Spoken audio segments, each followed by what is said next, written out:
everybody out there in whatever plane of existence you currently find yourself. Welcome to my favorite shitty movie, the podcast that keeps on going. Tonight is 176 episodes. Like, what?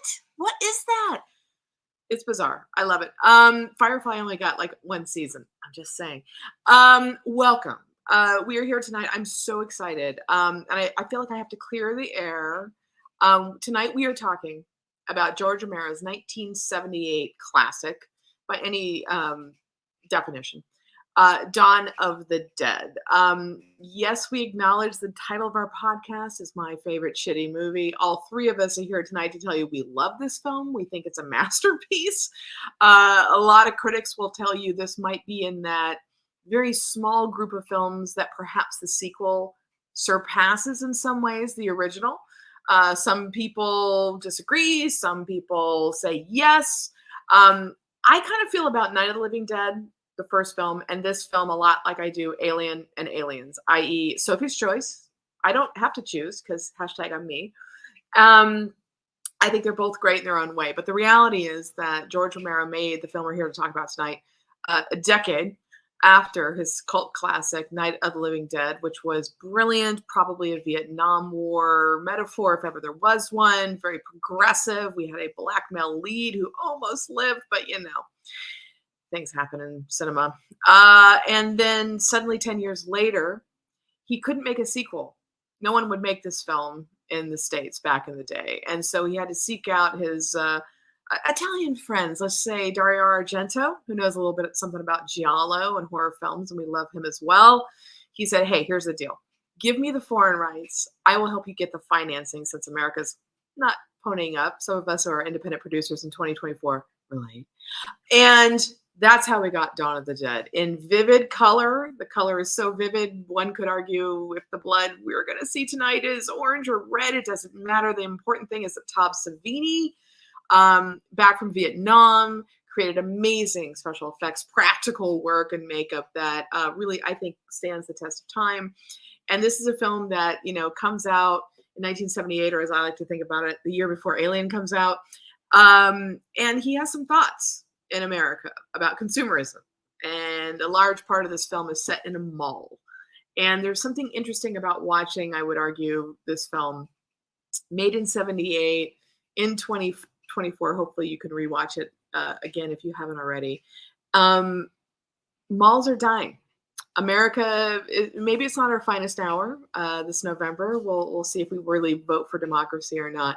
But there's something about watching a great film in the context in which you are now living and understand the context in which it was made. And I know we're going to get into that tonight. But what's interesting to me is the attack on consumerism. I would argue the film opens attacking the media with some feckless news folks who don't maybe help the cause. You even have Hare Krishna, who's a zombie. I mean, I'm not here to say that we're hating on Hare Krishna, because why would you? But Romero has a sly sense of humor. He has a keen wit.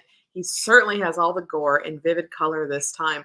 And I think when America saw this movie, we weren't prepared for it. It was, by some people's account, one of the greatest horror films ever made.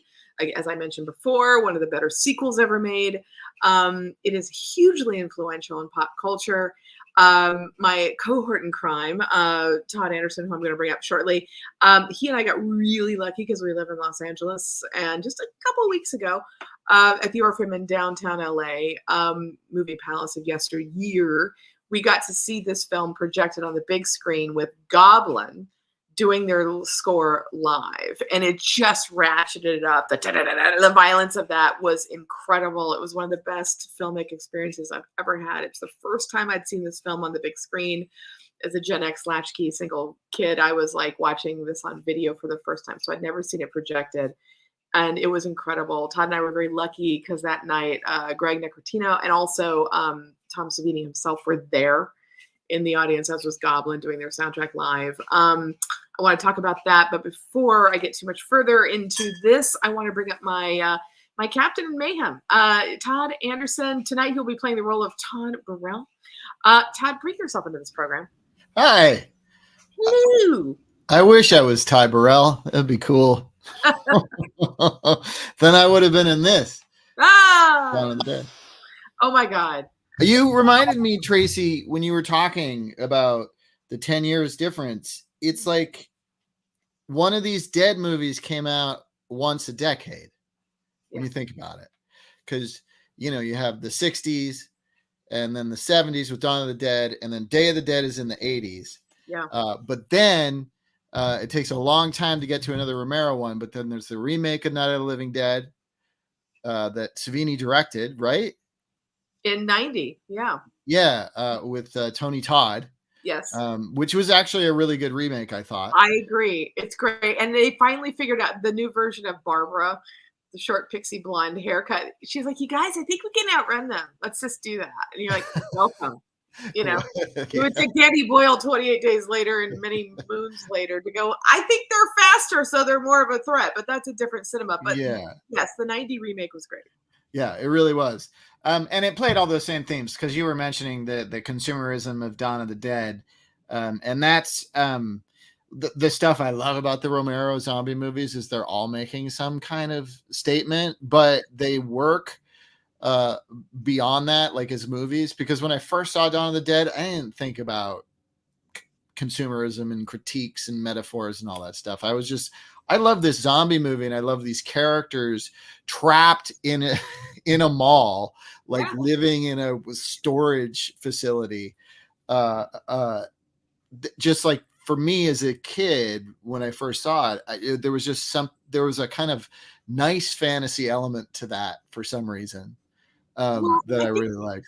For a lot of us growing up, in the 80s, the mall was where teenagers would go, right? It's where we would hang out. And there's something metaphorically interesting. And, it's even wrapped into the dialogue. It's like, why are they coming here? It's a place they used to feel good in. It's something in Yeah. They just remember. They don't know why. They just remember. have to go. Yeah, which is totally true about our generation in the mall. Because we didn't have the damn internet and all that stuff. So we're like, what are we going to do? We can't go to a bar because we're too young. We're going to the mall. We talked to see a movie. We talked to our peers in real life, and we probably went into Tilt and played video games and went hot dog on a stick and maybe Orange Julius and movies. Maybe we snuck into some movies we didn't pay for. Maybe. But there was also so many movies you wanted to see as a kid in the 80s.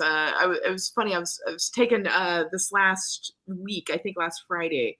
Hulu dropped Andrew McCarthy's documentary Brats, which was all about centering the Brat Pack and mostly his therapy session about how he felt David Blum's article in New York Magazine. It was entertaining. I really liked it. And in a certain way, at a certain point, I started feeling a little bit bad for Mr. McCarthy.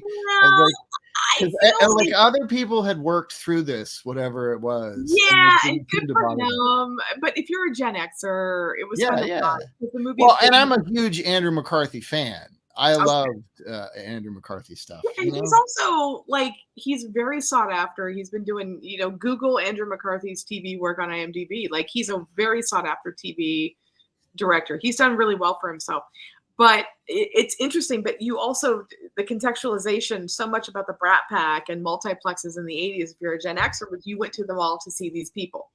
Right. And back in the day, we had movie palaces and we saw Greta Garbo. Now we were in the 80s. So we saw, the Brat Pack. In the 50s and 60s, you and I would have been going to drive-ins watching AIP films. Right. So this is this is the progression of film history. But I was so pleased that Anne, who we're going to bring up tonight, wanted to talk about this because, again, just to clear the air, all of us think this is a great movie. This is not a shitty movie, but it's an excuse to talk about something that we really want to. But some people do think it's shitty, especially if you think some people vote for Donald Trump. I'm not here to help them. Well, at the time Dawn of the Dead came out, it was offensive, and you weren't supposed to see it because it was too gory, and people got upset. So it's a shitty movie for people who are super Christian. I guess. Yeah, but you know what? This is the era of let's cancel Silent Night, Deadly Night because Santa, who by the way is a pagan fucking symbol, so everybody needs to settle down because it has nothing to do with Jesus. You know what I'm saying? Anyway, so when you canceled that movie in the era of home video, Silent Night, Deadly Night made so much money in the first 2 weeks, it made its cost back, and you turned it into a cult hit. Thank you, moral majority. But again, there's something about this movie that, and it also not only is it about malls and consumerism and all this kind of stuff and the coming of Reagan that we're going to see, but also if you read Roger Ebert's review, and it's online, you kids can Google it at home because you know how to do that. He really says, look, I get that people are going to hate this movie and you know who you are, but here's the thing. It's witty, it's great, it's violent. It could be too gross for a lot of people. And the idea that we used to give reviews saying this might be a little violent, when in fact, yes, of course it's violent. It's a zombie film, but there is also, by Romero's own judgment, he said, hey, I'm cool with the blood being not the right blood color, to the point where Savini said, but dude, I went to Vietnam. This is not, he's like, it looks like a comic book, Tom. Mhm. This is the look I want. Mhm. This is why the color palette of the blood is this way. He wasn't trying to go for realism. It was part of this kind of pop art as film thing, I think, that he was doing. And it's interesting to me because we now live in a world of, like, you know, Art the Clown and the Terrifier series where he's skinning people alive and doing unsundry things. I love that guy. I love Art. I wish I liked the films more, but I love Art. Oh, I But love the film.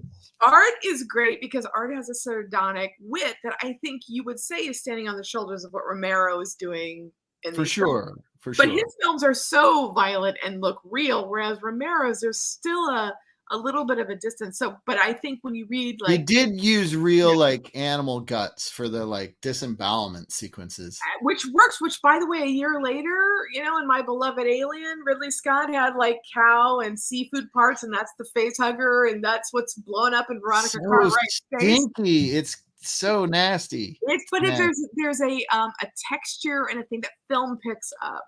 And certainly I think we could argue that, like, Romero does his job here. Yeah. He really understands it. But I don't want to get too far into this. I want to bring up our guest who was smartly brought this film to us tonight. Her name is Anne Abeyta, who is pals with our My Favorite Shitty Movie creator, Tess Rafferty. So that's how we got to meet Anne tonight. Tess met Anne as a stand-up comedian, but you should know that Anne's also a 70 millimeter projectionist, and at one time was even Tarantino's personal projectionist at his home theater. More importantly, though, I would argue Anne is a writer and is working on being a reformed comedian.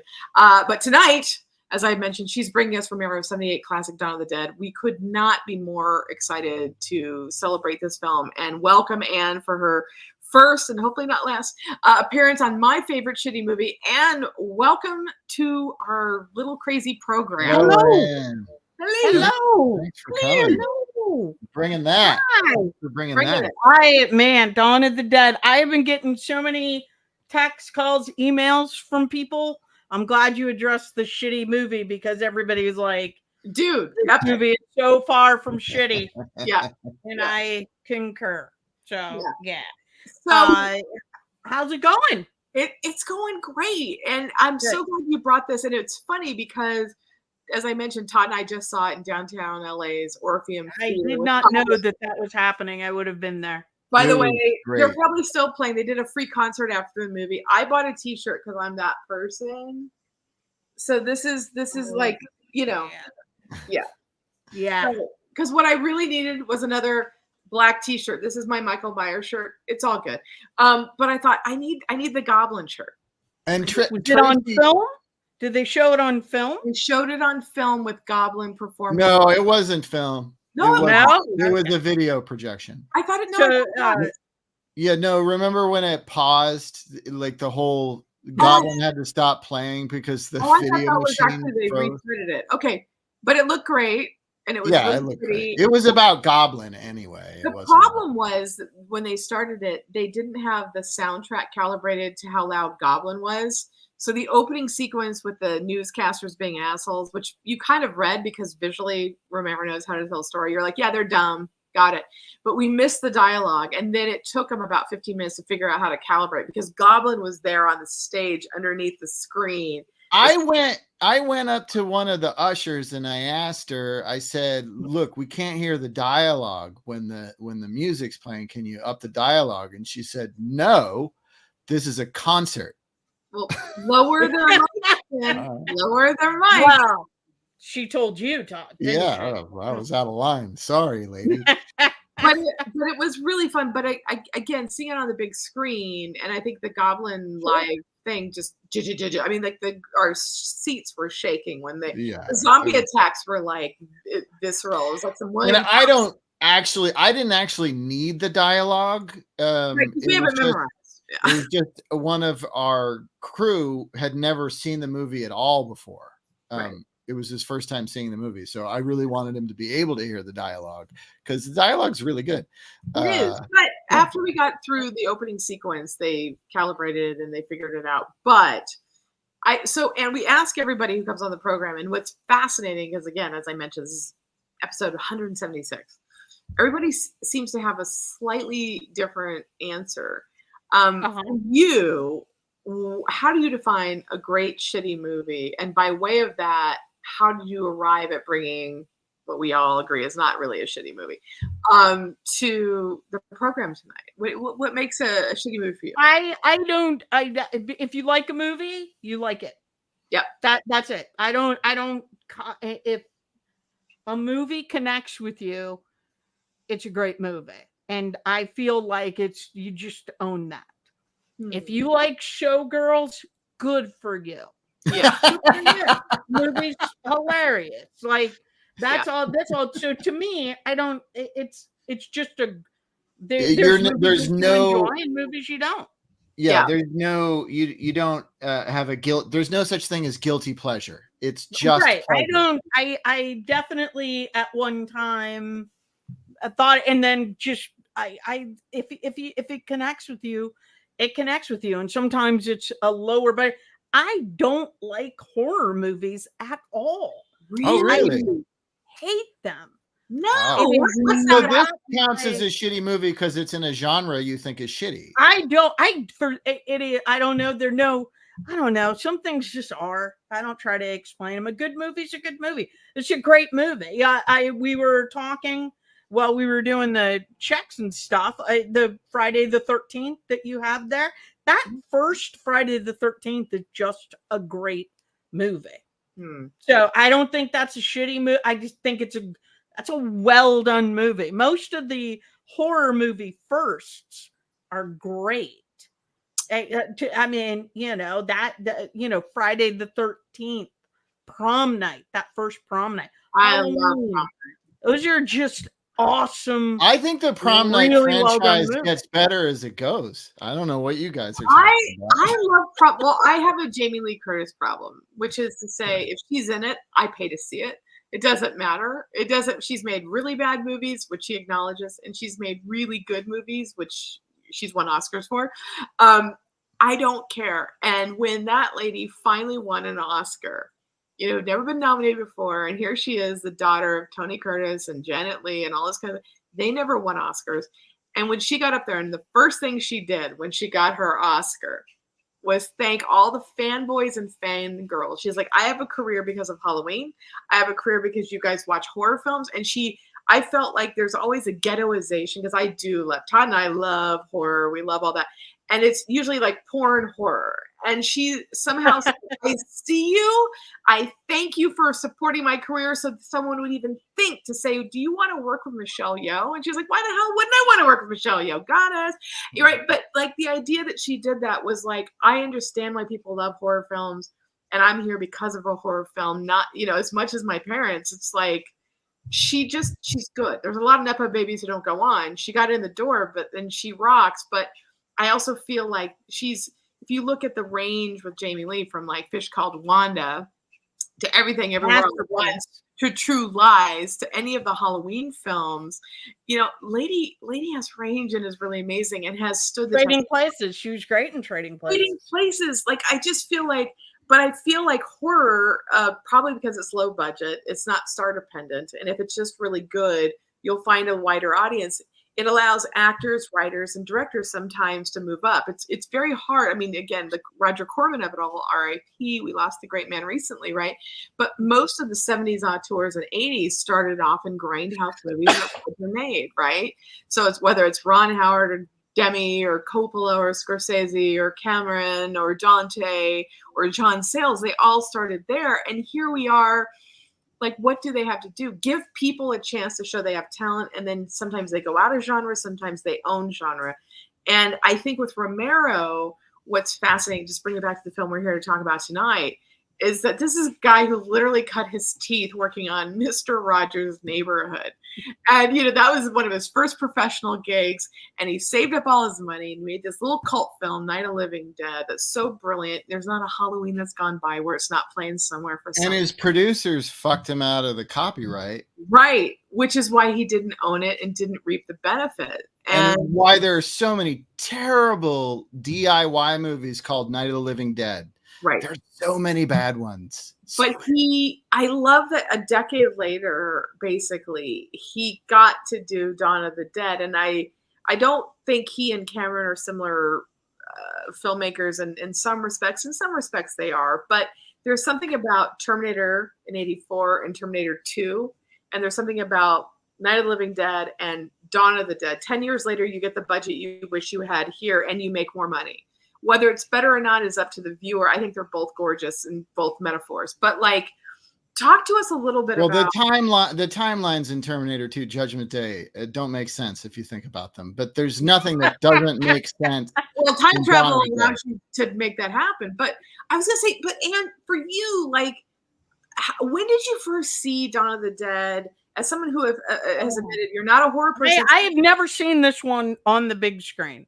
Okay. For the reasons that Todd was talking about. And I have heard, I don't know, I unfortunately never got to meet him but I have heard from people that he didn't own any of his movies at all. And that's why this one, it doesn't play.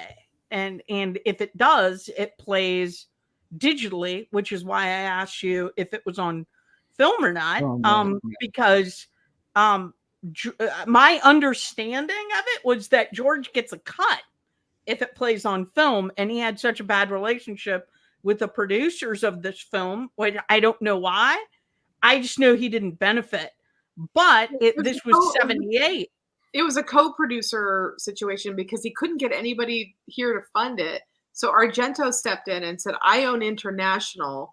You can keep US, and US didn't get it, international. So a lot of the cuts, especially the Goblin heavy cuts, are Argento coming in doing, because Argento had his cut, and it's right. And you can see even in, and he took all the humor out of it. Yeah, and I think Argento's cuts it's got no humor whatsoever. And also it's very clear even in the title sequence, George is I'm editing this, but Dario is the script consultant, which, given that he was also a very accomplished director at this time, he's acknowledging in the credits, the co-pro in those credits is there if you read it, so he didn't have full control, but he couldn't get it made on his own. So did Romero ever not have a problem with his money people? I feel it feels like every movie he worked on, he pushed back against the powers that be. That's absolutely an absolute shame, because he made such great movies. He needed a better producer. I want to give a shout out to the late great Deborah Hill, because Deborah Hill in the original Halloween, who co-wrote the script and produced for John Carpenter, she understood the value of that. And Carpenter was just old enough to be kind of a John Ford guy and a Howard Hawks guy. And so he was John Carpenter's Halloween was a thing. And so he got Possessor credit when he had done Assault on Precinct 13 and wrote Dark Star and things like that, or did Dark Star. But it's he didn't really, in the traditional sense, hadn't really earned the Possessor credit. But the whole John Carpenter's Halloween, if you listen to the audio commentary that Deborah Hill and John do, I think it's the Halloween 20-year anniversary DVD set. She talks about how John was spoiled because he had such a big hit with Halloween. He always had Possessor credit. And when he tried to play with the studio system to varying degrees, he didn't have the autonomy. They didn't value him. And he went back to more indie stuff. And there was always this push and shove. Romero didn't have a producer who understood how to get that possessory credit of this is a George Romero film. And when you think about Bela Lugosi does White Zombie. It's not like he created the zombie genre, but in the modern context, I could argue Romero really did with Night of the Living Dead. Well, and Romero says Sure, that a lot he- of the he rules never- that we go by now yeah, we in zombie did. films he created, like the he debate did about fast and slow zombies is still fast and furious amongst folks like Exactly. us. But he But with Romero, it modern- was accidental because Romero didn't intend for these things to be called zombies. He considered them ghouls. They're Right. undead, which is a ghoul, not a zombie. You're talking about White Zombie, Tracy. That's an actual zombie. It's like a Haitian. Absolutely, voodoo thing. absolutely. Yeah. But even Romero in this film we're here to talk about tonight, you know, he has this black lead saying, "Oh, hey, my grandfather was into voodoo," and he connects the myth to the white zombie thing. So there's a lineage that Romero, as a film buff and cineast, understands to connect the dots. And so, but Yeah. the truth is that in a modern construct, I mean, fight me, somebody, but like, I really feel like Romero should be given credit for it. We had done zombie versions before, but his incarnation, I would argue, much like Kurt Sodermack, who was the screenwriter of The Wolfman, you know, back in the day, the great Lon Chaney Jr. piece. We think werewolves are it's not based on like Mary Shelley wrote Frankenstein or Bram Stoker wrote that.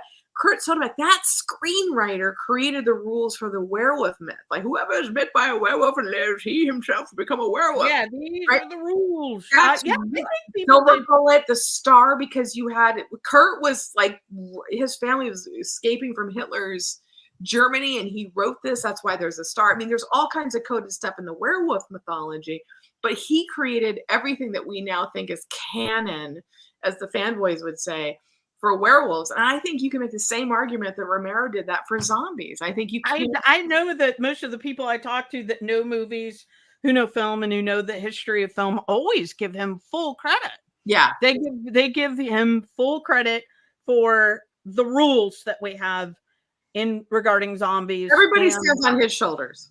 And it's crazy how unbending they can be. Like for me, it makes more sense, his zombies, that they're slower, that they're having trouble moving their, because they're dead. That just always, I think that it makes perfect sense to me. Yeah, I don't agree. It does. I don't And it's care. like, and rigor mortis is setting in, so their bodies are decaying. Yeah, so- and it doesn't. It seems like it would be difficult for them to, like, it just, he has so many things that just make perfect sense. I don't understand, and I do not like. I just love zombie movies, though. I do not know why. Like, I just love zombie movies. I really do. But there's also something I was going to ask you, like Army of the Dead, where they get stronger and faster. It's like, that guy couldn't run that fast when he was alive. He's running 5 times faster and 10 times, and you gotta kind of go with that. But some people are like, nope, only slow zombie. Well, here's my question for you. You mentioned it. You mentioned you hadn't seen it on the big screen. Never seen this one. How old were you when you first saw Dawn of the Dead on video? Probably too young. It would have been a VHS for me. Teenager? That was probably one that my friend John, we probably watched it at his house. My parents didn't care what we watched. So how old were you when you first saw this? You think teenager or 20s or? I probably a teenager. I didn't watch this one like super young, but like probably a teenager. It would have been, and I'm pretty sure, because I've tried to think about it, because I thought you guys might ask that, but yeah, it would have been, that would have been like a VHS one. Okay. And it was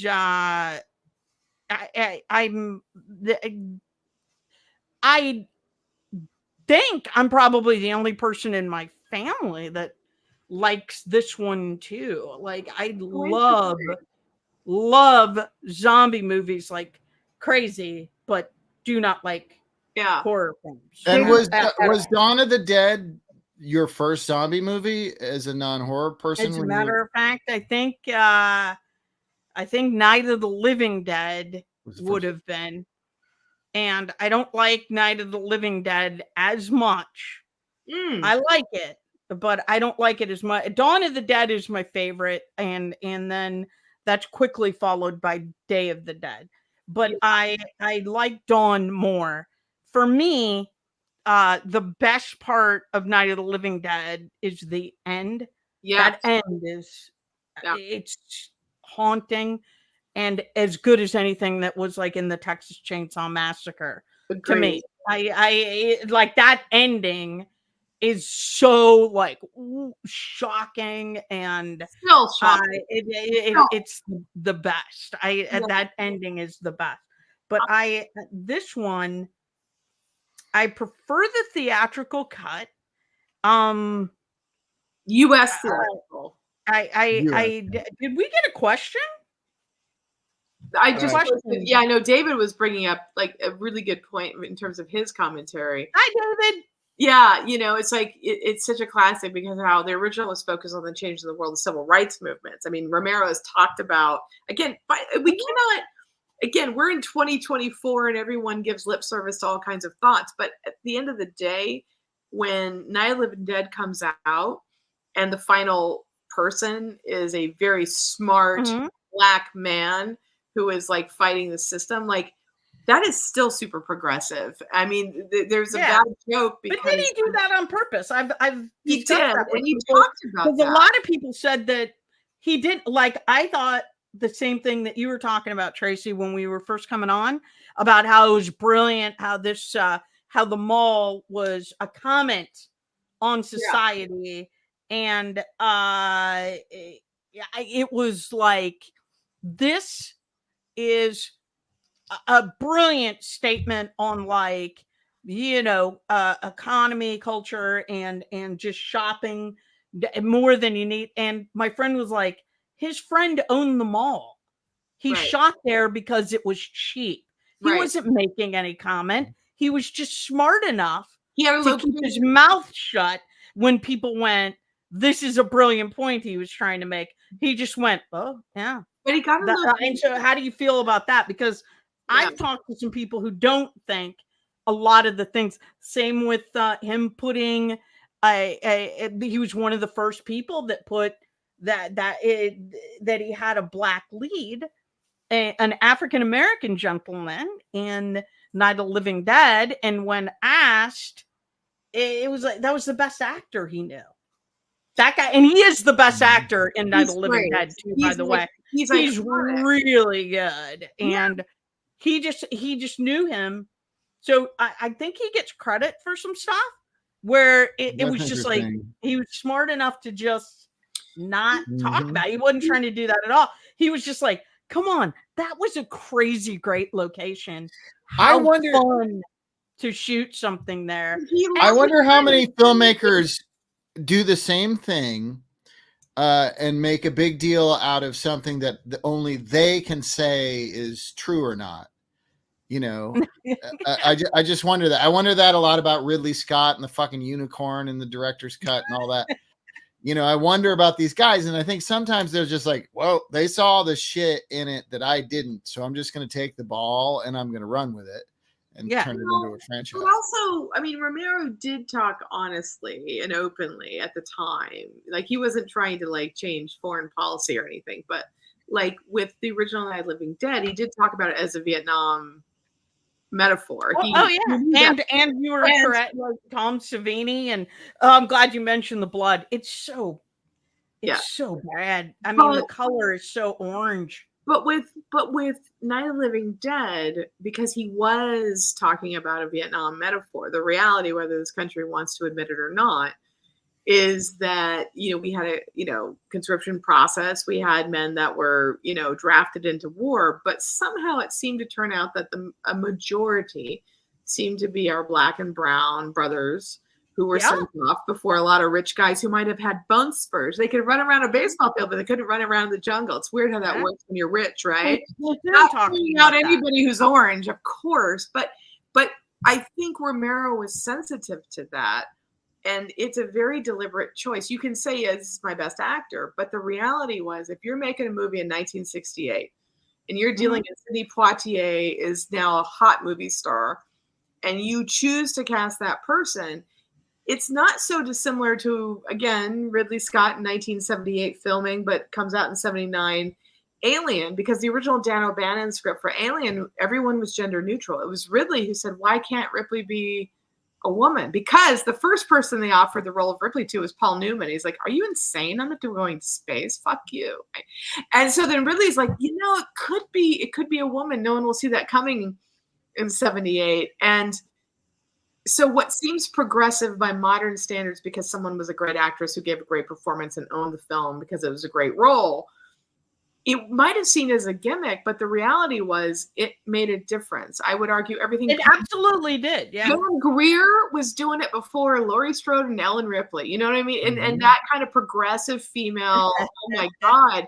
We have to go back. Unlike Andrew McCarthy, Brat Pack didn't originate youth cinema. Yeah, so, you think you got it hard, Andrew McCarthy? Try being coffee for a minute. Coffee, man. I loved Bratz, by the way. Yeah.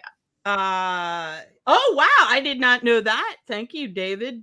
Dawn of the Dead can be considered the first to ever use the word shopping mall, because back in the 30s and 40s they were just known as a department store. True story, David. Which this one had a J.C. Penney. I mean, and pennies. It was even that there was a gun store in the mall. Of course there were. I grew up. So without Dawn of the Dead, we would never have had Chopping Mall. That's what you guys are talking about. Why do I thank Christ we have Chopping Mall? Margaret Crampton always went away. I think we've covered. I would be fine with it if there was no Chopping Mall. There's no chopping and Chopping Mall. I had to run that when I worked at the Cine Family. And I was not happy. I was not pleased to have to run shopping. I'm trying to do it with one eye. Do the changeover. Oh God! But it's just laser robots. It's just little robots. No one's getting chopped or getting laser. It's just angry short circuits. It's angry. By the way, it's like the horror version of Short Circuit in the Beverly Center, which I'm here for because I've never liked the Beverly Center. So it's that's the Beverly Center or Short Circuit. I liked Short Circuit as a kid. Beverly Center did the premiere of the new Dawn of the Dead. They wanted to have the premiere in a mall. So they had to go in there and fix that whole theater up. Yeah. And they had the premiere of it there, and they had zombies running around chasing people inside the mall. Awesome. Which, by the way, so much it didn't have the same metaphorical commentary on society, but that was what I mean. Was that commentary intended? Do you give him credit for that? I think I'm gonna give him credit because I do think whether it's something that he adopted. Well, I mean, it's like what you're saying about Night of the Living Dead. He wasn't making any kind of commentary about racial, strife. He was trying to make a commentary about Vietnam. And so the racial stuff was put on there by audiences and critics and everything after. There was a conversation because of the Black lead, because of the disproportionate number of Black men who were conscripted to Vietnam. It was a deliberate choice. Metaphor, not the racial metaphor, but inherent in that choice. This is you and Ann, Tracy. This is not me. I mean, Ann saying one thing, you're saying the other. I don't know. I never talked to George Romero. I've read too many interviews with him, but I would have loved to. Todd? Yeah, me too. Yeah, sure. But I also want to give him credit because, he puts himself in the credit as the frustrated producer. This is George in the beard with a great scarf. Oh. That's his cameo.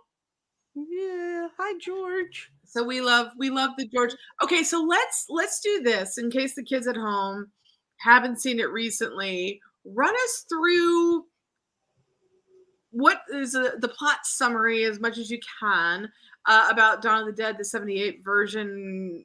One of our leads. Tell us what's happening. Great in the movie. She is great, actually. He had all of them were so good. I'm trying to think in this version. Yeah, they don't. It opens in basically a TV. Yeah, they don't. I'm trying to think. They never say.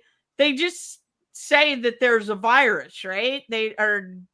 that Yeah, is they say making they the s- people. and They they're don't actually and they're talk saying about where it came from. yeah, and they're By kind of default, suggesting they don't zombies. want to say how it got there. There's a Right. virus. We think it's a virus. It makes the living dead. It makes people come back to life, and there are these And zombies. so society continues to operate as if it's not happening, as if there isn't a virus. It's They like people push who denied through, COVID. It's right? They're pushing through it. That's why we see that whole opening with the Yeah, SWAT team with raid the or whatever. news and Yeah. then they but the fly that what's that gentleman's name right there that you have up? He is Scott Reininger. yeah, Holy Moses, is he so good and in this iconic. movie? He has a great face. Like he's just His face and how he moves. yeah. He is one of the few people in a film that I really bought his abilities. Like you really felt like that guy had training and like just in how he moved and through the movie and how he handled himself. It just, what a great performance. He also It's 78, so I guess we Yeah. can talk spoilers. I mean, I was really bummed when he didn't make it because he's probably my favorite character in the film.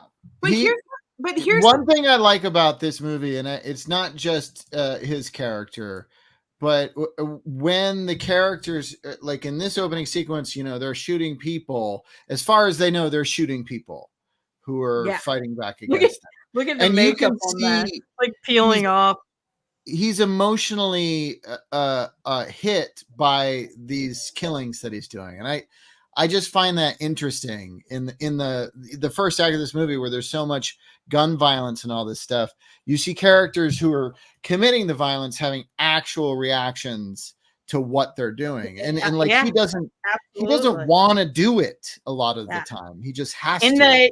the beginning when they find all those people, that large group of people that are, it's not a basement, it's upstairs, isn't well, it? here's the thing that's interesting about them, right? It's basically a tenement building, predominantly Latino and Black, residents. And Mhm. the what we're kind of seeing is that they're not turning in their dead to the man in the establishment.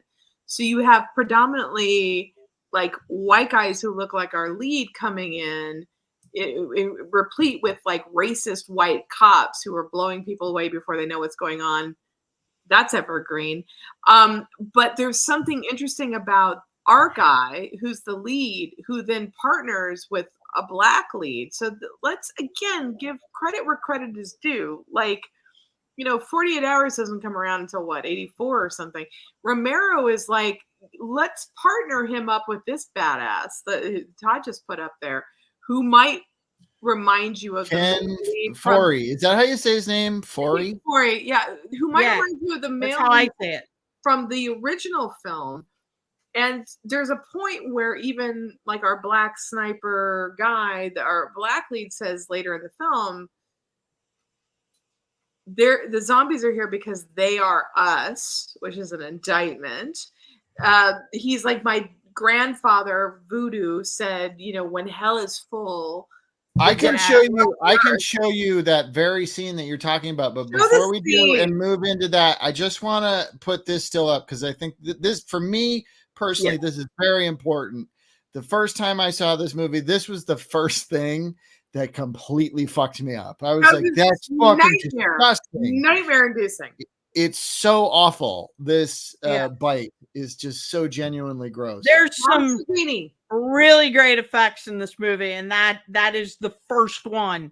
Yeah. I think that it comes up and you're just like, oh man, vivid color again. Savini, look at how bright the blood is. It's hilarious. Yeah, Savini did not like this color palette. He disagreed, but I think it works because Romero said, look, this looks like a comic book. I'm doing this. Mm-hmm. He knew what he wanted. Mm-hmm. He did, absolutely. And I think that I mean, we're probably gonna get to it, but I mean, for me, whenever I tell people I love this movie, I always get static about the pie fight. Oh yeah. Oh it yeah. does not Well, wait. Okay, let's not get there. Innocent. Let's Let's go to pop. Are we We're jumping ahead popping too over. far? Let's pop over to the second act. Our heroes, which is the lady reporter and the flyboy, the helicopter pilot, and then the two military guys. They're the ones who survived the sort of first act mayhem, and they go together in the chopper to a mall, which seems like the best place to go from the air. And like you guys said, they start shopping. They're getting free stuff, and they go to the sporting They goods store. find a storeroom filled with food and Yeah, water it's a great storeroom. I think now, like, if somebody turned in the script, they would be like, that's not. Who runs the mall? A survivalist psycho? Yeah, exactly. Yeah. You would get so many notes on that because they're like, isn't that a little like how convenient, that they land where they're, and it's a giant mall. They go straight to the one room that is filled with food and water and they get the guns and stuff. They bring the guns and then they get some later. Well, they're hiding in the not attic. weapons in there, but I mean, it's go down for supplies. Yeah, they go down for supplies. I've got a clip really that great. Tracy was talking about before. This is when our characters, they're done shopping, they're tired, they're just looking out of the mall, and they have sort of a philosophical conversation about what's happening. Here you guys go.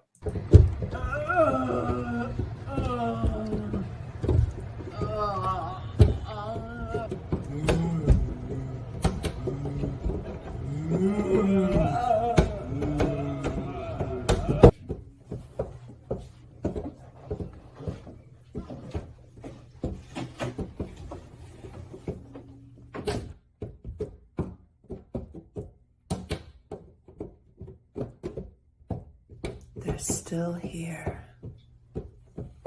They're after us. They know we're still in here. They're after the place. They don't know why, they just remember. Remember that they want to be in here. What the hell are they? They're us, that's all. There's no more room in hell. What? Something our granddaddy used to tell us. You know Macumba? Voodoo. Granddad was a priest in Trinidad. He used to say, when there's no more room in hell, the dead will walk the earth.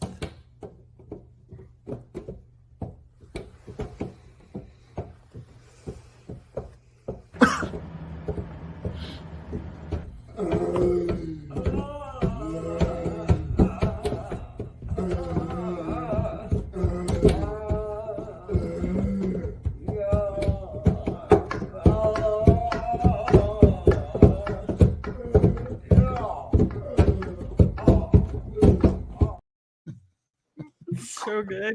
Yes.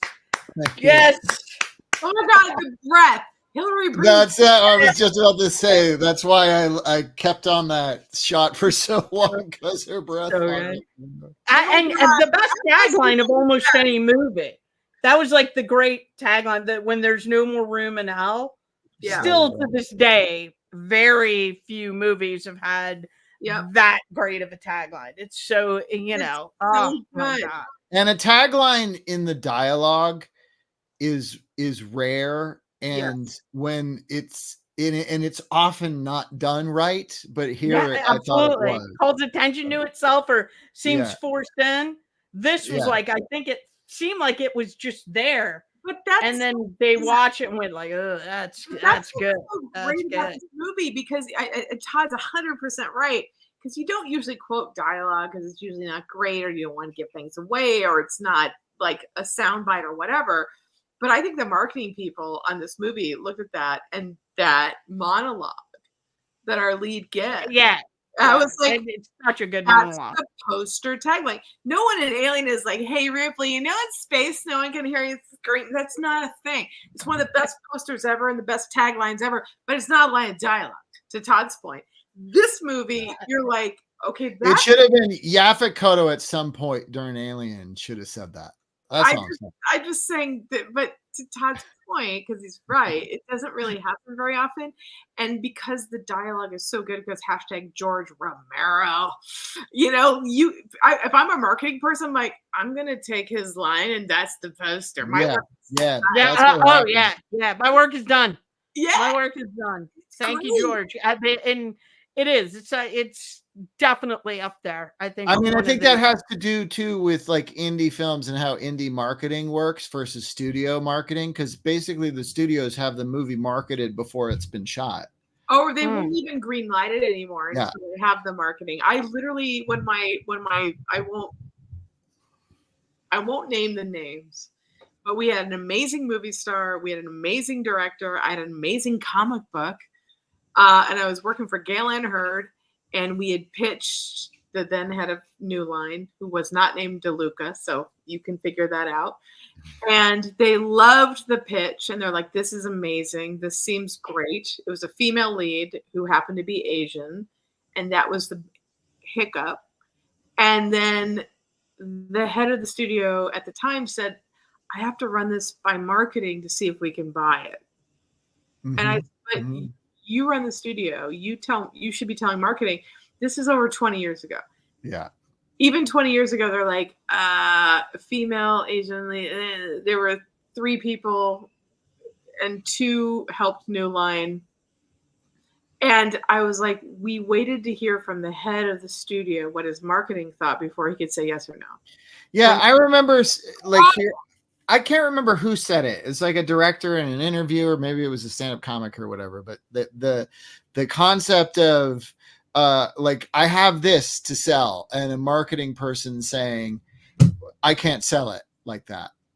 And then your answer to that marketing person is, then you're fired because you can't do your job. I should be able to give you a hunk of shit, and you should be able to sell that hunk of shit. That's, I mean, Pauly Shore had a career for 15 years. I'm just saying, poor Hemplo. with marketers, you run into them. Sometimes you're lucky, sometimes you're not. But no, it's a thing. But this is the problem, because you should be able to tell an original story or even a retread of a whatever. I mean, I would argue Titanic. I mean, it's fine. Everyone can shit on Titanic because you're all so clever.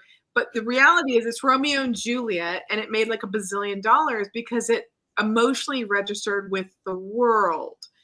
And while I would argue, not my world in particular, I but totally other worlds. cool, but you probably weren't the What do time. you have against romance, Todd? I mean, Nothing. I love Return of the Living Dead Part 3. Well, It's that's my what I'm favorite hearing. romance. You're like, ooh, I want to watch zombies eat people, but if you show me love, that's all weird and No, creepy. Todd. Come on, Todd. I just said, Anne, I heart. love Return of the Living Dead Part 3.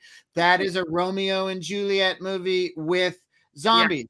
Yeah. I just don't care for sinking ships if it's not fictional ships. I'm fine with the Poseidon sinking because it's not real. But when I'm watching Titanic, I'm like, what? Oh my God, I'm watching a snuff film. It's messed up. It makes me feel icky. That's amazing. But my point is that even Jim Cameron, with all the money he freaking made doing I would say the chick flick that killed more people than ever, there was not a line of dialogue, because the dialogue perhaps isn't his finest hour in Titanic. I'll leave that to people to discuss. He's not a dialogue guy. Rose your melancholy. I don't pretend to know why. Okay, Billy, with your waxed 1912 eyebrows. But what I'm saying, Cameron's best dialogue, by the way, if you're interested, is called Piranha 2: The Spawning. It's called Terminator and Aliens, and but seriously, but my point though is that, like, with this film, Romero, and I want to talk about this a little bit because Todd and I have a thing on this show, and I'm kind of, this is the weird thing about Todd and I. We kind of agree like 98% of the time, and we try to make fights about the 2% where we're like, which is like 3 movies or whatever after 4 years. But like, the thing is that with this film, Todd and I mostly are in agreement that you don't need to, in this genre that we're talking about, go over an hour and a half. If it's an hour and 45, you're like, okay. But this film, the theatrical version aside, the version most people will stream if they're watching Prime is 2 hours and 17 minutes or something. So it's a little bloated. It's a little longer than what Todd and I usually love when we talk about the rules of the genre game. That being said, Todd, I'm quoting him because he put it on online. This is his favorite zombie movie. This is your favorite zombie movie. This is my favorite zombie movie. So we have all that in common. And this is probably, if I wanted to be like Edward Scissorhands, I could probably take 30 minutes out, but I don't want to miss any of this because I'm invested in the characters and I like the gore. Start with the pie fight. Well, yeah. But yeah, okay, that's 2 minutes. But you know what I'm saying? This film can withstand 45 minutes, 40 minutes over the hour and a half that Todd and I are usually railing on. But somehow this film, for me, I have no. It's really well paced. I think Anne makes a good point because right when the movie's probably getting a little too long, yeah, you are introduced to a biker gang who has a pie fight with zombies. And it's amazing how you're like, really? That's what we're doing? Okay. I mean, you guys, I don't know why you're hating on the situation. Like, this is like America in 1978. There, I think the pacing and I love it. There's Tom Savini with Cecil. Oh my God. He's got Cecil, like all of a sudden it's a Stooges film. like Mary. Oh my God. I'm trying to name the Stooges and my tongue is betraying me. Mo and Curly and Shemp show up. He's got like, it's Larry. Such a sad. Larry. That's such Larry. I don't like the biker thing. I think you could. It is thoughtful of you to mention the pacing, and you don't feel the runtime of this because you don't because they're all just having such a good time. Yeah, and there always is something interesting. But the bikers in the pie fight, I think, could go easily. Them having that the dinner thing was kind of weird. I don't know. Oh, the dinner. Yeah. No, I get that. But also they're trying to have, I mean, I kind of like these scenes because they're trying to have a normal life, even though it's impossible. But then the bike gang kind of interrupts their, bubble of American middle class niceness. Cause that's what they found in this mall. They're here. That's a great shot. They can get cigarettes. They can garden. They can live in this mall, which is like like the capitalism of America's safety bubble they're living in. And then it's not the zombies that ruin it. It's other Americans that bust in because they have the right to, and fuck you if you don't want to share because we're capitalists. But there's something about, again, when our super smart lead says they're just like us and we can actually build like a fort here. We can lock out the zombies and we can live in our little palatial mall situation. And he's right. And to Todd's point, it's like back in the, Carter's about to get elected out. Reagan's about to come in. This is the moment. And it's like, we were still like, oh, biker gangs are scary, right? And so the idea that the biker gangs are the antagonistic humans to our sniper characters, who this guy has already said, we are the fucking villains, by the way. Yeah. And now you have biker gangs coming in, which would have upset who? Suburban people. What do suburban people do? They're in a mall. So when you say they are us, there's a Romero indictment of us with our black lead leading the charge. It is progressive. It is political. It stands up very well. And the fact that some of us, who are lucky to have survived COVID, with a virus we don't understand, I would argue post 2020, watching this film that, Todd and I probably could quote, Mhm. in real time post COVID, it plays differently. And the bikers might be people I will say maggots without spelling it So the way. you're saying this works as a political metaphor It now. absolutely works differently, I think, for a younger generation seeing it. And It's who is it? But who is it more condemning of? Would you say is it like assuming the biker gang is MAGA? It's more condemning of left-leaning people no, I think who like no. comfort, creepy comfort. No, because there's a line of dialogue in the opening sequence with the newscasters who are saying it's not about Republican and Democrats. So that's where he's coming from. It's not about far left and far right, which I think are the same, but that's just me politically. I think it indicts all of us. When the living people have less humanity than the walking dead, that's where we need to pay attention. And that's why the zombies are probably a metaphor for all seasons. C. Galen Hurd, my hero and mentor, who I worked for 4 years with, who really taught me so much. That's why Walking Dead is working for too many seasons. It's not about the zombies, it's about us. And Romero basically cast the die with that, with Night of the Living Dead. And I would argue in this film raises the anxiety and is saying, I see you. And so if you think you're the villain watching this movie, you're probably right, because he's calling everybody out. The irony is that his first professional gig as a filmmaker or someone working on a crew is in Mr. Rogers' Neighborhood. Hi, Gen X. This is your film. This is amazing. There's so many great parts of this film that, from a historic standpoint, from a filmic standpoint, and an irony standpoint. And the reason why Romero, I would argue, is a genius is that he has wit and he has humor. And whether you're grossed out by the effects, which people were, and Ebert's review is there for y'all to read, and he talks about it. It's sly. It's that screwdriver in the air, man. Aversive. And that's why we're still talking about it. He can have a Hare Krishna zombie, y'all. Like this he gave them all identities. It was wonderful. he And did- nobody questions it. They're like, why is a guy in full baseball gear in the mall? Like, he's got his glove and everything.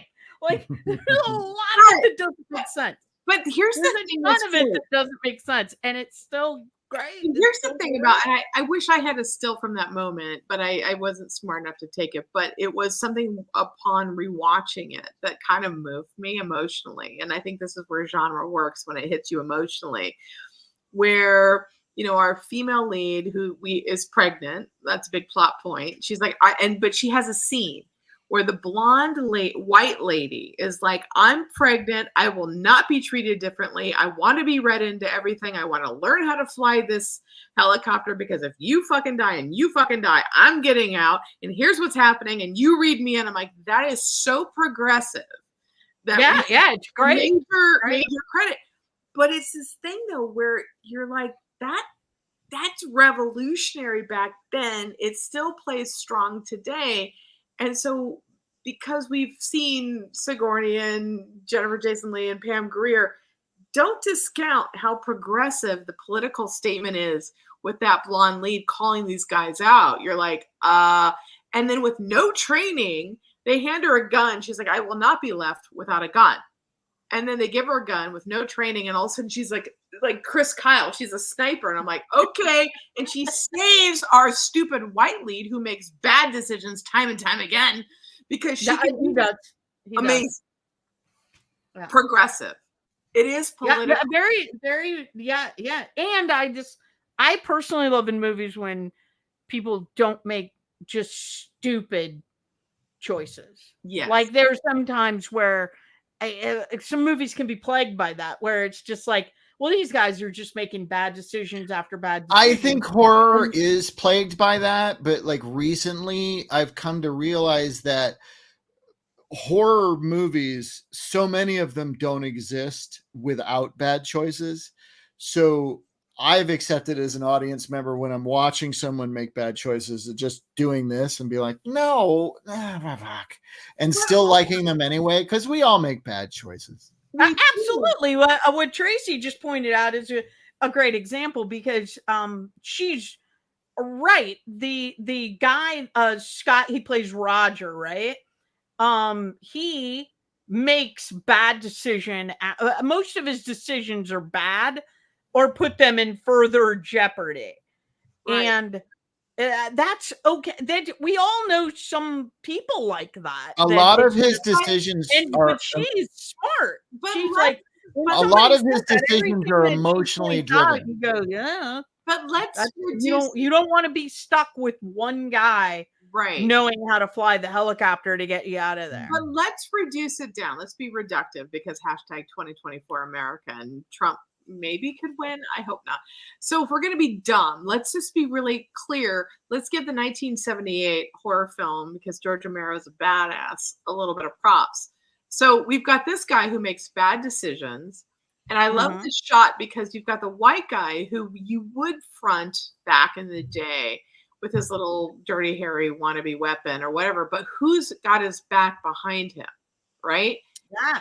And then what you realize is because the white guy makes stupid decisions, because hashtag sometimes white guys happen. Let's be honest. But also, I just want to say that this particular white guy, his bad decisions are emotionally driven. Cool. He is not a thinker. All of our decisions in horror films are like, He's a soldier. You're right. He's not a thinker. He's not supposed to be, and that's fine. There are people like that. The point I want to make, because I think it would be progressive now, so it's really revolutionary back in the 78. So I want to point it out, is that we go from this scene where he makes bad decisions, he sets himself up to be bit, he creates a problem or whatever, and then because he's so dumb and he narrowly escapes death, he starts to freak out. And who is it, right? It's his friend who says, dude, I need you to settle down. And this is like a Shawshank Redemption moment. Get it together. Your black lead says, are you awake? Are you with me? Are you going to stop this bullshit? And so you have a black man telling the white lead back in the era of this movie, who would have been the lead, you need to settle down and fucking wise up. And then what does Romero do? He cuts from this sequence where the black lead is calling out the white idiot guy, and he cuts to the white woman who's had no training, who has sniped, and saves both of them. And I would argue editing, that is a very specific. I mean, I'm not saying this because she's a woman. I'm saying this because she just picked up a gun, and I only recently shot a rifle for the first time in my life. There's you would have to be an idiot savant of some kind to immediately be that good at sniping zombies. It was a heck of a shot, and you're right, because they kick. A lot of people don't realize that. But here's what I would say to Todd, which is weird because I hate guns and I'm not that person. I went to YMCA camp because I grew up in Orange County in the 80s, and they're like, here's the gun, do a 22 caliber. I was a good shot with no training, so I've done that, and I was like the bullseye girl. Yeah, a 22 for sure, but 22s have no kick. I'm just saying, they got no kick whatsoever. But far distance. Cool, but maybe. But Romero, the way he writes the dialogue, when she says, "I will not be left alone with a gun," and then they give her a gun, and the way the actress delivers the line with the gun, I guess I'll have to practice. That tells me she's already shot a gun. The boys assume she doesn't know what she's doing because she's the girl. Right. And she's not in a coastal city. So the assumption, but the way that actress delivers the line allows, if you're paying attention to the performance, which is where Romero scores, because that actress sells the line, I buy this later because she's like, I read it as a woman. I know how to fire a gun. Because if I grew up here, I know how to fire a gun. I knew how to fire a gun. I grew up in Orange County. I don't like guns. But it's a little motif in that movie where I'm like, Romero does that. And credit where credit is due. That's progressive.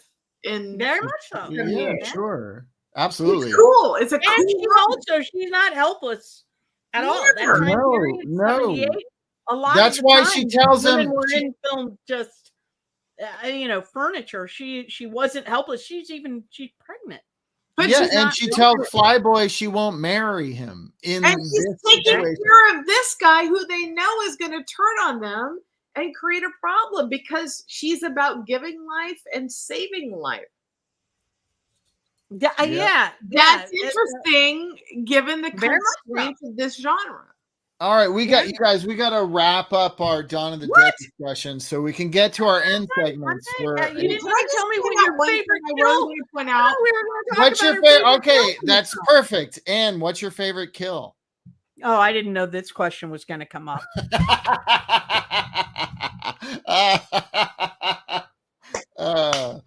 Sorry, guys. Good one. I gotta say, I really do think it was the screwdriver in the ear for me. Yeah, I get you. Screwdriver. I just had Ears? never. The first time I saw this, I had just never seen anything like that. Like that. I mean, now you see kind of elaborate kills, but 78 watching this on VHS, yeah, for sure. The screwdriver in the ear. Still have trouble watching that one. Yeah, it's gross. And I just the effectiveness of household tools and items, something that's in every household. A screwdriver is in every household. We all need one at some point or another, even if we don't know how to use them properly, which is in my case the truth. I suck with screwdrivers. But to see things used in that way in horror movies is always effective. And you're right, Anne, this is a very early use of those. I mean, I still to this day, that's a tough one to watch. Yeah, I mean, there was chainsaws. There were chainsaws and other household. Look at, I mean, it's just. So I don't know how they look how orange. So I'm glad we talked. It's like about IKEA orange, man. It's it's just so orange, and also juxtaposed with the sense of humor. Zombies who can't ride an escalator, and that we're supposed to believe, oh, there's all these like supplies to save your life. Just that sort of thing. Like I got to tell you, like it should take us out of the movie and. You call baloney on it, but it all makes it's like yeah. I just assumed it was like one of the shops in the mall or a security guard or somebody was hoarding supplies for end of days. That's what I always assumed that attic was. It was a secret bunker of a survivalist who worked at the mall. I also love because, like, I'm that old apparently, that when the original Superman came out, Superman the movie, 78, same year, right? Same year. Yeah. There was. I did believe a man could fly. I did too. It was one of the greatest things ever. You'll believe a man can fly. But one of the great scenes in that movie is the Double Jeopardy scene where Lois is helicopter because she's a reporter. Right, and it collapses, and then she falls out, and then he captures her, and you're like, he has Lois, and then he gets the plane. Oh, you've got me. Who's got you? So, right, the great delivery of the great Marco Kidder, and I'm like, amazing. And I was thinking about the same year Richard Donner is making us kids believe a man can fly on the big screen in a significant way. Here's George Romero with his low budget film, like, oh, we're going to steal, it's not Lois's helicopter, but it's this helicopter in this movie. And that's what gets he got every penny out of it. Some great aerial shots. Really good stuff. Today we can really do a one shot, right? But like there's something about Superman the movie is like the Warner Brothers A-picture version of these reporters have a helicopter, and then Romero's like, I'm in Pittsburgh and I have this, and the way it's used dramatically. You've got the Double Jeopardy scene in Donner's masterpiece, and then you've got Romero doing something similar, concurrently filming at the same time. Back when we funded newsrooms locally to actually report the news when that was a thing. And so that also becomes a historic I miss that being a thing. Like the mall, which is now dead in most of America. So this film, post-COVID, post-mall, post-new generation, post-Amazon, it has all this kind of interesting. It's really a period zombie film, if we're going to be honest, right? Yeah.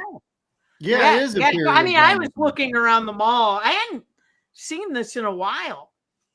And so it was really fun to put it. That guy was so great. Go back one. I forget what that guy, he was just so great.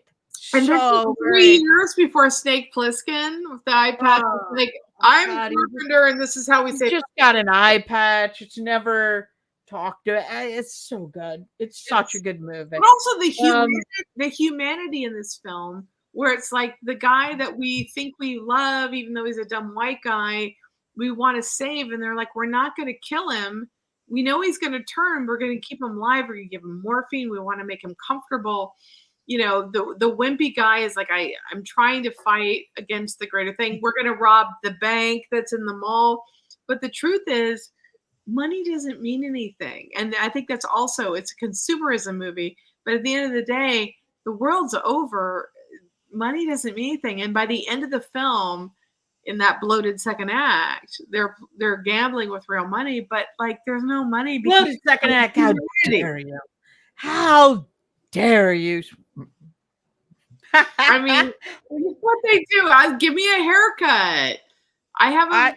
He's like absolutely. They'd been there a while. They, man, that's so it's a sad. consumerist fantasy. It's not. Some people think this is a horror film, but I think it's a consumerist fantasy film. I think Todd is right. And what's funny is that I think this comes out in 78. And so if you're a Gen Xer, you probably fell in love with Night of the Comet. And if you haven't, you should watch it. I love Night of the Comet. It's got projections in it. Right? Night of the Comet. Yeah, they get saved. They get saved because they fall asleep in the projection booth because the projection but booth also needs to be lit. Right, but there's a second act beat that goes on with a bad cover, but nonetheless is a great Cyndi Lauper song. Girls Just Want to Have Fun, but not her voice covered. Where the girls are doing Girls Just Want to Have Fun was a cover. Well, I'm just saying. Like I'm just saying Cyndi Lauper's version was also a cover. So I don't know why you're judging other people. But that's that's the version we know. But what I'm saying is that when Night of the Comet, because they couldn't afford Cindy's version, they do a thing. What do? I would argue, I would submit for your consideration that Night of the Comet copies George Romero's Dawn of the Dead with we're playing in the mall, we have haircuts, we have outfits, we're doing all these things. For sure. Right?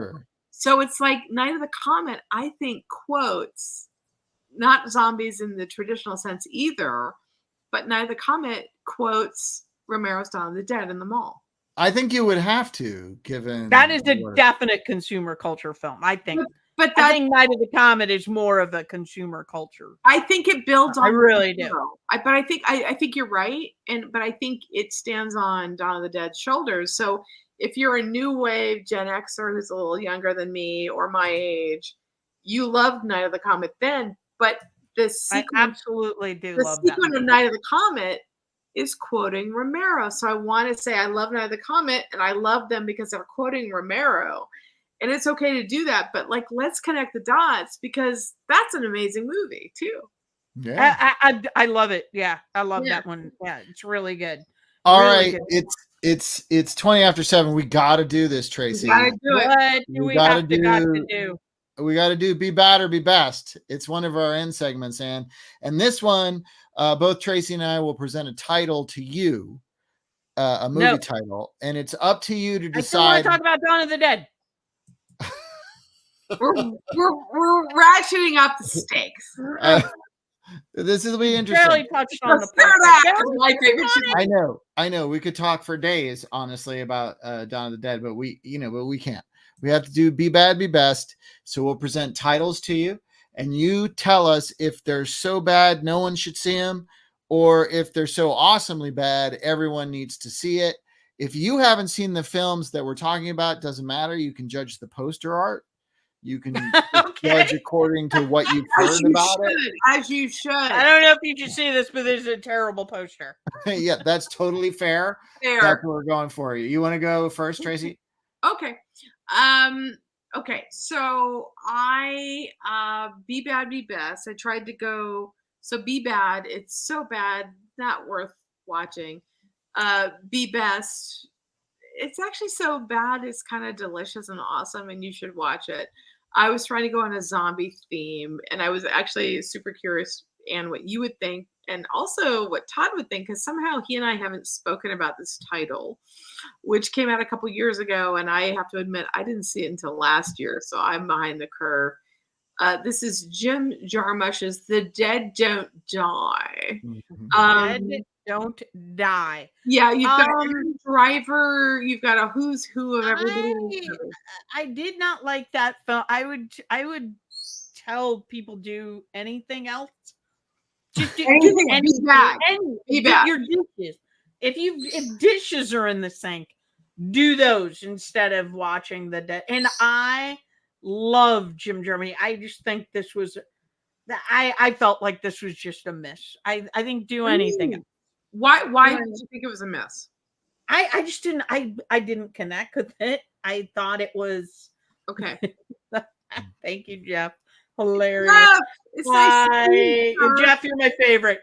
Yeah, it's just not good. It's Okay. just not good. It wasn't. Yeah.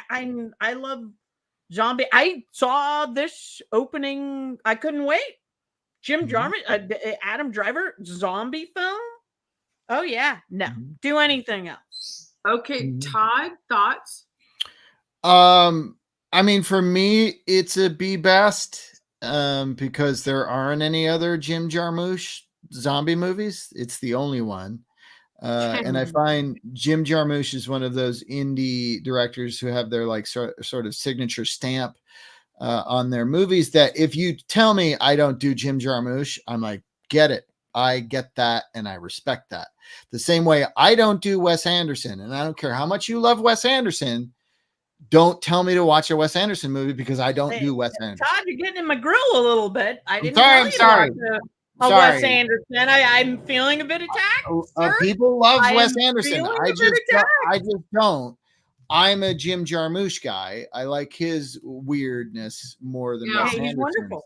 It's just a different flavor, I like it. This is not Jim Jarmusch's best film by any stretch, but I found it very amusing. Hillary, our Anderson family player, did not care for it. She's totally on Anne's side. I just thought I would put that out there. So, Thank we you. do Good to have have an some ally. tension in our It's marriage. an It's ally. not all perfect.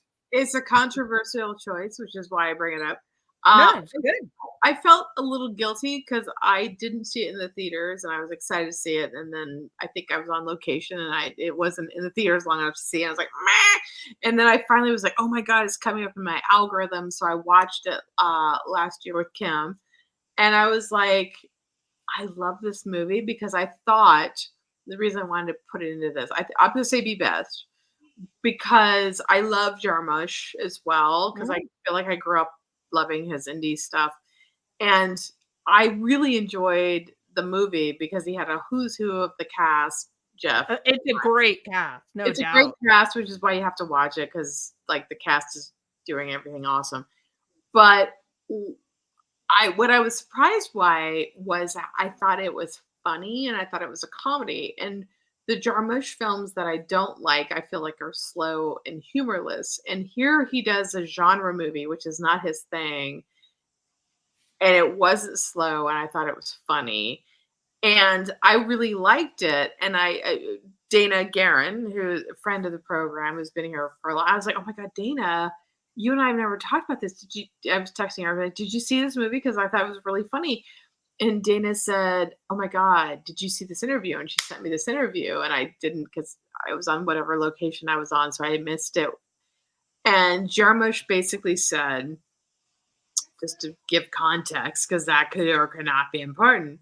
He was like, I don't like horror films. I don't like that people just suck into these concepts. And I thought anyone could do a zombie movie because it's so fucking obvious. And it was really fucking insulting to those of us who love Romero or zombie or whatever. And I was like, okay, that's a stupid thing to say and not fair, because mostly Jarmusch's films are like, if you're a stoner, I'm not a stoner, but if I were, I'd think I'd love him. But I was like, dude, you've made a lot of boring movies, and for you to shit on a zombie thing and think you could do it. But I was like, you know what? I didn't read that. I just watched your film out of context, out of time, and I thought it was funny and amazing. So I liked the movie, but I hate the reason he made it. And so I'm conflicted, which is why I wanted Todd to weigh in. I like the movie still, but I don't like that he did this as a thing. And I'm a little jealous that he got this cast together, which would have helped me keep my movie I just made in Belfast stateside, but I couldn't do that. And I just feel like I don't want you to shit on genre films, which is why Jamie Lee Curtis is awesome. I disagree with them. I don't think anybody can make a zombie film. In fact, I think there's very few great zombie films. They are there. I agree. There's definitely some. We're talking about one today, agree. but I think that it's one of the genres that there isn't a lot of great stuff. There certainly is. Shaun of the Dead is incredible. By the way, thank you, Anne, for bringing that up, because we would be remiss if we did a podcast about Dawn of the Dead. Shaun of the Dead was so reverential. It's Romero, and the title rhymed with Dawn. That's why his character's name is Sean. Simon Pegg has talked about that. It was, we love Dawn of the Dead so much, we did Shaun of the Dead to make sure it rhymed with that. So it wasn't just spoofing zombie movies, it was out of love that Simon absolutely Pegg. They're huge fans, and everybody should be a huge fan. So there are, you can't name a lot of, and that there's some that I love that a lot of other people don't like. I loved World War Z. Yes. And people were like, what? And it falls apart at the end. But what is the name of the one? You guys might not know it. It was a Japanese film where they're making a zombie movie, and zombies attack while they're making the movie, so they can't figure out what's happening. Matt Weinhold, the brilliant comedian, turned me on to that film. I love it. Oh my God, what is that? I can't. I'm looking it up. I'll look it up. But while I'm looking it up, let me. I would be remiss if I didn't ask. Be Bad, Be Best. I know we talked about this before the show, but Zack Snyder's so-called remake of Dawn of the Dead. I definitely. I think everybody think that. I mean, that started. And you were like, holy shit, this is going to be special. And that ended quick. It kind of shits up the bed really quickly. Yeah. And that was the only thing I liked. The opening. And his name is Andy, I guess. Yeah. The guy that's on the other building. Mm-hmm. I loved everything with him. Like that, little thing was... And then, I mean, I got a chuckle or two, but no, but it's not so bad. It's just a bad film because why? Jim Jarmusch is wrong. Not everybody can make a zombie film. Yeah, I agree. I feel the same way. Especially you, Jim Jarmusch. And you had Iggy Pop helping you, and Adam Driver. Well, that's a different movie. That's my movie, The Dead Won't Die, where Iggy Pop is like, I'm addicted to coffee, which is funny. Well, I love that movie, so I'm going to defend it because I love that. I think it's Be Best. But I think it was sly and it was funny. It was cool. I actually loved it. No one else did, I guess. But my thing with what Todd's thing is with Zack Snyder's, remake of Dawn of the Dead, what's crazy to me, and I think I might have said this on one of our other podcasts when it came up, but just to answer Todd's question, I'm going to say be bad because I think Zack Snyder is bad for film. Quote me. Are you saying you didn't like Sucker Punch? I have a special love of hatred for Sucker Punch. I could do a whole episode of this show and just it would be a teaching. I can't believe you don't like Sucker Punch. It's feminist. It's about feminism. You guys, I never thought I'd hear. Everybody's in mini skirts, and there are 4 keys. 3. A woman should be able to dress however she wants to dress, Tracy. Don't judge her. I'm Don't slut shame. pitching his log line. There are 3 keys you have to find wearing nothing but a Catholic schoolgirl uniform because I have a kink. No judgment. And the 4th key, I'm not gonna tell you. I feel like there's And here's a terrible, tragic cover of Annie Lennox and the Pixies, and Oh, fuck you. I hate the film. Here's my thing though, with Zack Snyder's like Dawn of the Dead remake. And I saw it opening day in the theater because I was like, I love Dawn of the Dead. Am I gonna need a crash helmet or am I gonna be happy? And I think to Anne's point, the first 15 minutes with young Sarah Polley, if it were the short film where the first 15 minutes, I'd be like, is this the new Kubrick? It's so brilliant. And then the rest of the film happens, and you're like, nope. And then you see 300 and you go, nope. And because he made so much money, he was allowed into the DC universe because ostensibly Chris Nolan's like, I'm going to contain this young filmmaker. Didn't. Nope. And that's how we got shitty DC films. We finally ended that. Most people understand that the trolls pretended to like Zack Snyder's, the Justice League. They didn't. It was all fucking bullshit. Those films are terrible. He's terrible. I'm just going to go on record. No. okay. So bad. He made over $1 billion for Warner Brothers. And even Warner Brothers is like, we're cutting Zack loose because #no. That being said, to Anne's point, the first 15 minutes of his remake to Dawn of the Dead is some of the best filmmaking I've seen in the last 2 years. It's incredible. It's incredible. Just us talking about it. When we're done here, I want to watch that first 15 minutes because amazing. You were like, I just looked at my friend and went, "Buckle up, it's happening." And then the rest of the film happened. And ironically, I think, and I only saw it opening night because it was so bad I never watched it again. But it also is set in a mall. And there's a scene I remember that, again, haven't seen since opening night. But there's a scene in Zack Snyder's Dawn of the Dead remake where we have our assembled characters who are less interesting than what Romero did in 78, just saying true stories. Way less interesting. Way less interesting. And there's a moment. Except Sarah Polley. We love Sarah Polley. We love Sarah Polley. She's an amazing director and actress. And oh my God. Women talking. We're like, ah. Anyway, amazing. Women talking is so good. So good. Got the Oscar. We love her. She is the nicest person ever. What she did for Julie Christie, she's been doing great work forever. However, going back to Zack Snyder's atrocity, there's a moment where all the characters are talking to each other in the mall sequence in the Universal remake with a budget that George Romero could have made fucking Apocalypse Now with, but whatever. We denied him. And there's a scene where these characters like, this is my origin story. Me. And I was like, I feel such studio notes that I like there's a Xerox thing going on. I was like, I hate this film so much. And then because it made so much money, they were like, we should let this guy be the new guy. And I just think that he's never done anything better than the first 15 minutes of the remake of Romero's. And because Romero gave him the blueprint. And I don't disagree with you, Tracy. For me, it's a B best only because it's very well paced. But if you lose interest in the characters, of course, the pacing doesn't really matter. I was fine with the characters. They were all so kind of surface level, and we got like quick things and Mekhi Phifer with the demon baby and Ty Burrell being sarcastic. I was fine with it because, like you said, Tracy, this is a movie. Zack Snyder makes movies as amusement park rides. That's the thing.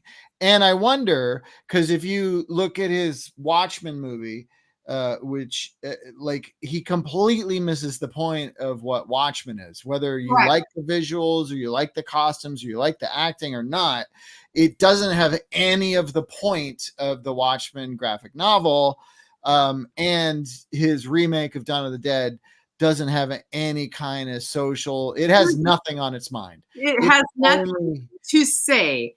There's only interested in trying to give you a thrill, And if you're too intellectual, you're not going to get it. If I'm a guy who can shut his brain off, I do smoke weed and drink beer at the movies, so I can shut it right off and it doesn't bother me. But beyond that, here's why I go be best for Dawn of the Dead by Zack Snyder. And it leads me into my boost. Okay. Okay. Do the thing. The boost is saying movies that we think maybe people forgot about, or they underrated or whatever. So mine is going to be this film, the fourth in the Romero series of ghouls called zombies called The Living Dead. Very controversial choice. I know people hate it. People like it. I saw it in the theater twice. I loved it because it was the first time I'd ever seen Romero doing a studio movie. So he was having to hassle with all this. But what a great cast. There's a lot of funny jokes in it. And it just clips along well. If I have a problem with it, it's like that era of movie making. The explosions and the score were way too loud, and the dialogue was too soft. And when Simon, what's his face? Mentalist. The Mentalist guy, the Guardian. I was on a show with him, Simon Baker. Like he's very, because he's covering up an accent. He always talks very quiet, so he doesn't get out of the American accent, because if he goes too far, then it'll sound like this. So I understand it's too quiet. I have my criticisms, but I love that it's Romero. I love that it's Romero with a studio budget, and there's a lot of stuff I like about it. And he was trying to say stuff like we're saying he was with his other movies. Anyway, one of the greatest zombies I think of all time in it. The guy whose head's on his spine, but his spine has been it out. flips around. That is absolutely the greatest zombie, I think. And my previous Flyboy, his walk and stuff when he turned, unbelievable performance as one of the great zombies of all time. But that one where his head is down on it, it's like he's being attacked by a headlet, and it just pop. Oh, so great. The movie I was trying to think of the name of that I couldn't is One Cut of the Dead. Yes. And it is a really good film. If people are looking for a great zombie film, that's kind of down on that they hadn't heard of, watch that. If you want a good Zack Snyder zombie film, watch Army of the Dead. It's a lot of fun. I didn't like the Army of the Dead or the other one. It didn't work for me. Army of the Dead is a blast. It's just fun. Great characters. It's so interesting that you don't like Land of the Dead, but you like Army of the Dead. That's very interesting. Yeah. We have slightly different tastes in what we like in Over the Top. Well, I will say, just with Land of the Dead, this is the first time, because Todd beat me to the posting today because I had some work Zooms, and I was late in the afternoon. I had also was going to boost Land of the Dead. So Todd, you and I are I love that you love it. I didn't know that. Maybe I need to rewatch it. No, I love it because I saw it in the theater because #Romero. Opening week, I didn't see Friday, I saw Saturday. And I saw it by myself. So I was just in the cone of silence watching, because I have so much love for Romero. And it was 2005. And so Bush, who lost the popular vote in 2000, and then we got attacked, and somehow he didn't get blamed for that because he's a Republican. And then he got in for a second term, which was so good for no one but rich white guys. Romero puts this film out in the theaters with Dennis Hopper, who I'd argue also understood the assignment, and Texas Chainsaw Massacre 2. His politics were terrible. But It doesn't matter because when you have people like Toby Hooper and George Romero telling him what to do, he's an actor because, and Coppola, yeah. And so to have a link from Dennis Hopper in Toby Hooper Part 2, where the fucking poster of Texas Chainsaw Massacre is the Breakfast Club because they understood it was a comedy. I love Great that story, true I story. love that right? poster so much. And then a lot later, after Bush, gets elected for the first time, the second time, no one was taking, aside from Ron Moore, who was doing the Battlestar Galactica remake on TV, where he talked about Bush's invasion of Iraq coated with Cylons and shit. Trust me now, believe me later. He was the only one taking him on pop culturally until George Romero said, I'm going to take on George W. Bush because it's 2005 and he won and they shot it in 4. And to have Dennis Hopper play a rich Texas asshole who lives in an ivory tower, literally, surrounded by 2 rivers and then a fence because, John Carpenter escaped from New York. That, and then what does it look like when the 99% attack the 1% after this embattled thing? I thought it was one of the best indictments of George W. Bush's political campaign. Romero absolutely knew what he was doing, as did Hopper, who was sober at the time and gave many interviews. You can Google it, kids, not me quoting things randomly. Google it. Hopper's like, it's cool. So they were all in on the joke, and I think it works as a great zombie movie. I think it's fun. You have Asia Argento, so there's an Argento Romero connection. That's fun. She's acting. You have John Leguizamo. You've got Hopper. You've got a lot of interesting political things happening with Romero doing what he does best. And I thought, up to me, I think Dawn of the Dead's my favorite Romero. I think Night of the Living Dead's my second. And I think Land of the Dead, in my head, is a trilogy. I think those 3 are brilliant. Whoa, you can't cut out Day of the Dead. That's true. I was waiting patiently. Thank you for jumping in. It's a quadrilogy. Just look at it as a quadrilogy. That's an incredible movie. Day of the Dead's incredible. Trust me to know what I'm saying. That's my trilogy. Day of the Dead is like, oh, that's good. So it's an addendum. It's not. You want to leave it out of the trilogy. I just can't we call it a quadrilogy? That's what they did with Alien. Alien quadrilogy. But what I'm saying to you is, I very specifically, Dawn of the Dead, Night of the Living Dead, Land of the Dead are special and amazing and perfect and political for my politics. And then there's, which I like a lot, but I don't think it's worthy of those 3. I think it's a little lesser. It's great, but it's lesser than those 3, which I hold in high regard. And I don't even want to get into the Diary and Survival. Those are fun. They're fun, but they're not classic. We've gone on long. So let's wrap this sucker up. That was great. Goblin soundtrack, incredible movie. Goblin. If you haven't seen it, you've got the best night of movie going action of all time. All right, rapid fire, because Todd's right. We gotta go.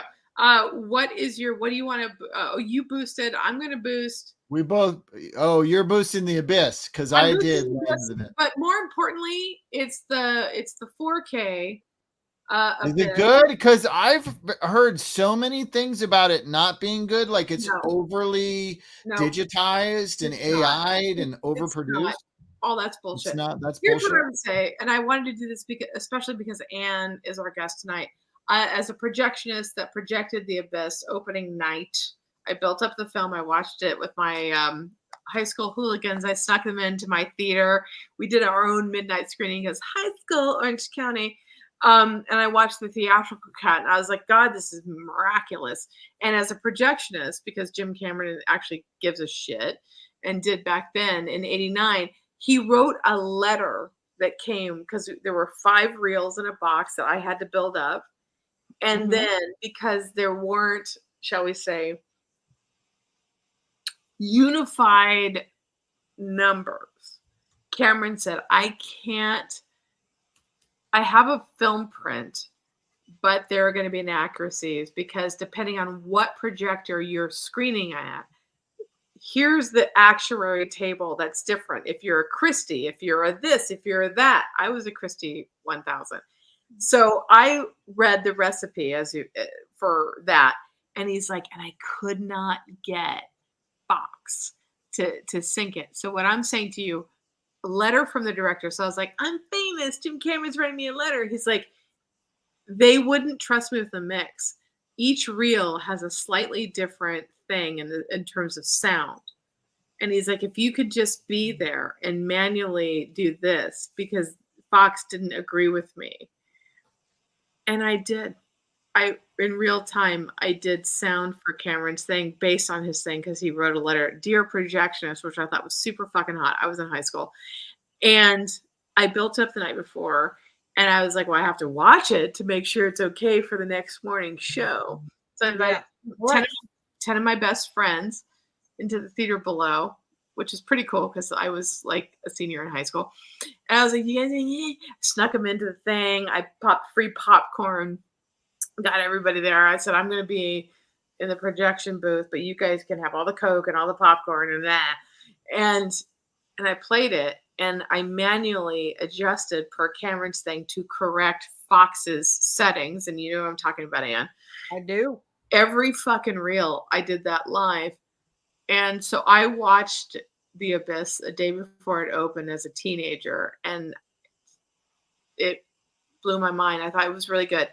And then years later, I finally got to see the director's cut because Fox made him cut 25 minutes out or whatever. So his cut was actually the last great Cold War movie, except for in a Cold War again. But when you see his cut, and on the 4K version, you can see the theatrical 89 cut that people want, and then the smarter cut. And as somebody who projected it, theatrical cut in real time, I have such affinity. And again, Galen Hurd is my mentor. And watching this on my big screen TV with a great sound, it looked better than the day I projected it. And I love this film. I don't expect everyone else to. I did. And I think this finally in 4K, it's preserved. So I want to boost it, spend the $35 on Amazon and fucking own it if you like film, because Cameron got to do what he wanted to do the first time. And he calls Fox out. And if you don't believe me, you can watch the Fox version and you can watch Cameron's version. And if you care about story, you're going to get that Cameron knows what he was doing. And I think it's original. It's great. And I wish I liked Avatar more. This is great. Avatar. Okay. I want to. Abyss, the Abyss was a bridge to Avatar, unfortunately. No, Titanic. I am better. I'm I'm boosting. That's it. It's all good. Todd, what is your indie effect? Well, let's not do that because it's late. We'll wait. We'll do that next time because we've gone on almost 2 hours.